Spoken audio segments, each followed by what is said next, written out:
Hello everyone, wishing you all a wonderful and amazing day. Today we are going to discuss the most relevant topic of these days or today's, or we can say of this century. They are viruses. So viruses, as we all know, they are the mysterious organisms that lives on the earth. We can say they are the tiniest life forms on the earth. So let's discuss about it in details. In the last few classes, we saw Whittaker's 5 kingdom classification system and the members of those kingdoms. So Whittaker tried to include all the living organisms under these kingdoms based on some criteria. So he tried to include all the living organisms under this kingdom based on some criteria in the part 1 of biological classification. However, Whittaker was not able to include virus, viroids and lichens in his classification system. So in this class, we will see more about these organisms and why they were not classified under any other kingdom of Whittaker's classification. So let's see. So first, let us see about the viruses. Viruses means venom or poisonous fluid. The meaning of virus is venom or poisonous fluid. And the scientific study of viruses is termed as virology. So, the scientific study of the viruses are termed as virology. The reason why the viruses were not included in the Whittaker's 5 kingdom classification is that viruses are not truly living. The viruses are not truly living. Okay, they are acellular or non-cellular. That means a feature of the non-living things. That means they don't have a cell wall. We all know that cell is the basic unit of life. When they are not having the cell wall, the properties of the living creature, then they were not included. So, they have an inert crystalline structure. These viruses have an inert crystalline structure and they multiply only inside the living cells of the infected organisms. So they are able to reproduce in the infected living organisms, a feature of living organisms. So they are showing the properties of both living and non-living. So I hope now you might have understood why Whittaker didn't include these viruses under this 5 kingdom classification. Here, the viruses are the intracellular obligate parasites. They are the intracellular obligate parasites. That means living inside. The parasites are living inside a cell. Okay. So, in human, viruses cause smallpox, chickenpox, mumps, herpes and influenza. So these are the diseases that are caused by the viruses in the humans. We can say that these intracellular obligate parasites are the strict parasites. So they are the diseases caused by this one are smallpox, chickenpox, mumps, herpes, influenza. So have you seen the article here? So this about the 1918, there was an influenza epidemic. In 1918, it is described that in 1918 there was an outbreak of influenza epidemic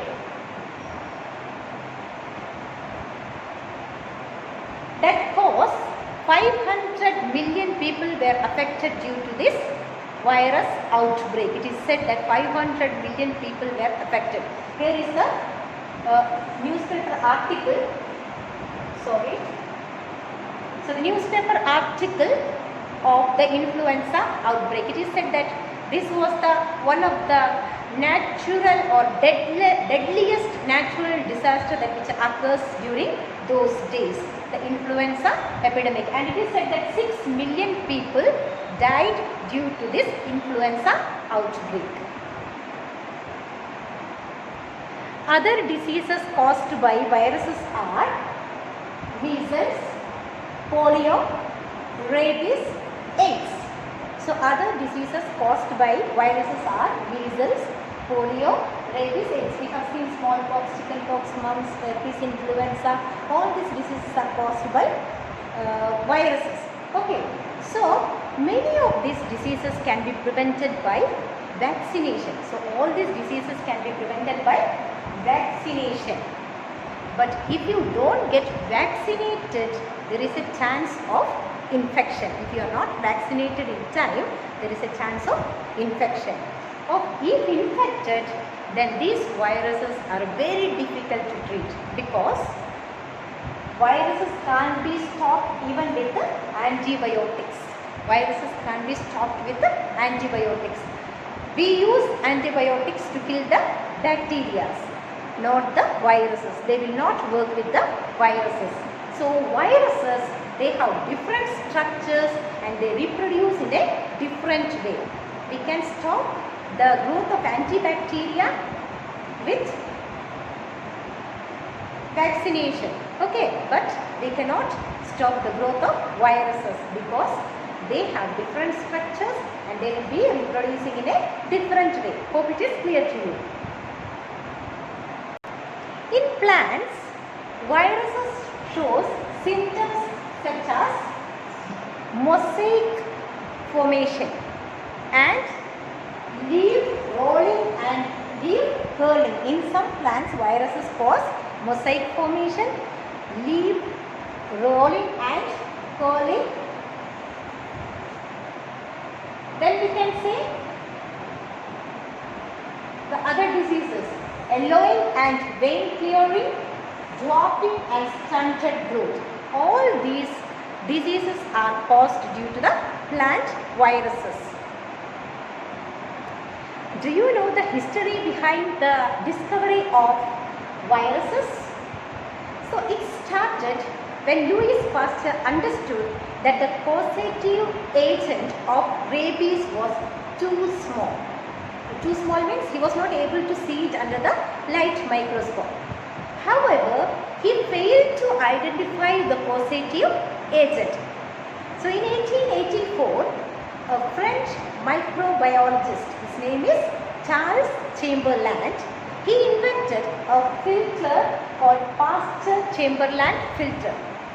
So this is the filter, Pasteur-Chamberland filter, with small pores that is smaller than the bacteria in it. So what will happen here?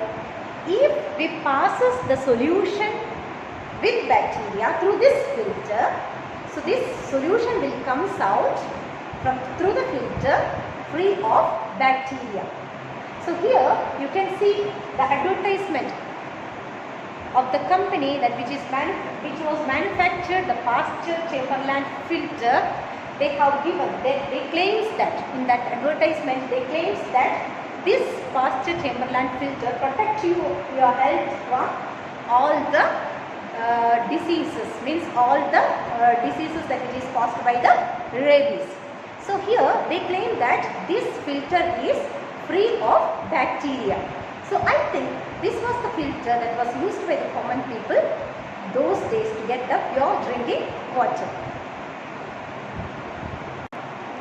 In 1892, Ivanovsky used this filter, just now what we have seen, the Pasteur-Chamberland filter, to learn about the mosaic diseases that which caused in the tobacco. So he used this Pasteur-Chamberland filter to find out what are the causative agent for this mosaic disease. So what did he do? He took the diseased leaf or the mosaic diseases that which caused by the virus. He took the leaf and he crushed the leaf and he took the extract of the leaf and he filtered it through this Pasteur-Chamberlain filter. So he thought that when he is filtering this bacteria, that which is causing these mosaic diseases, that will be filtered, that will be trapped inside this Pasteur-Chamberlain filter. So but to his surprise, what happened? So along with the filter, the bacteria were also there in that liquid, the filtered liquid. How he know? What did he do? The filtered liquid, he applied it in the healthy plant. So again the same mosaic diseases was caused. So now he understood that the disease causative agent for these tobacco diseases are not bacteria, they are the smaller than this bacteria.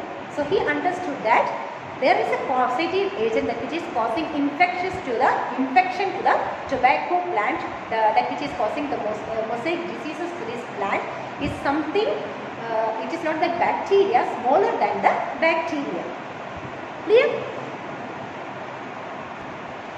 In 1898, the Dutch microbiologist Beytering, in 1898, the Dutch microbiologist repeated these experiments and he became convinced that the filtered solution contains a new form of infectious agent. So he understood this filter, he also repeated the same experiment in this Pasteur-Chamberlain filter. So he understood that there is a new form of infectious agents in this filtered solution.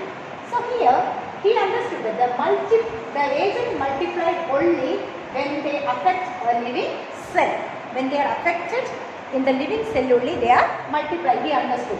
His experiments did not show that it was made up of particles, and he called these particles as contagium vivum fluidum. So he also, after the Ivanovsky, he also repeated the same experiment and he also understood from this filtered solution there is a new form of infectious agent and that is also affected due to when it is multiplied, okay, when it is in the living cell. Okay, and he called this new form of viruses as contagium vivum fluidum, that means soluble living germ, and later he called it as virus, and later he termed it as virus. This contagium vivum fluidum, he termed it as virus. Clear? So Stanley in 1935 showed that viruses could be crystallized and crystals contains largely of proteins. So he showed that viruses could be crystallized and this contains a large number of proteins. So for this he was awarded a Nobel Prize in Chemistry in 1946. For this he was awarded a Nobel Prize in 1946 in Chemistry. So let's stop here, dear students. Tomorrow in the next session we will see what are viruses, the structure of the viruses, what is it made up of, and the rest. Till that, thank you.